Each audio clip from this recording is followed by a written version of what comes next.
বিসমিল্লাহির রহমানির রহিম।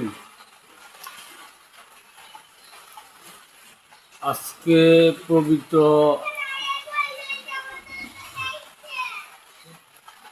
ঈদুল আজহার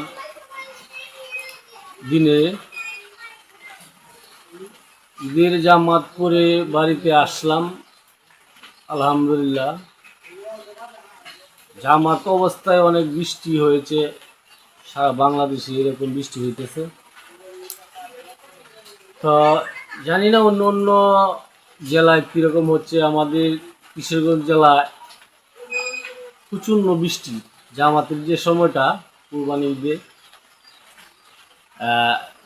কুরবানির সময় অতি তাড়াতাড়ি প্রয়োজন বিদায় 9টায় জামাতের সময় দেওয়া হয়েছে। তো 9টা বাজে 9টার 5 মিনিট আগে বৃষ্টি শুরু হয়ে গেছে।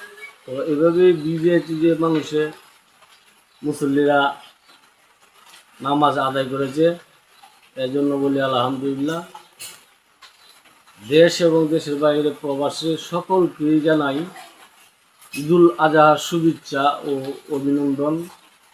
সবাই ভালো থাকবেন, সুস্থ থাকবেন। সকলের মঙ্গল কামনা, সুস্বাস্থ্য কামনা করছি। ঈদ মোবারক।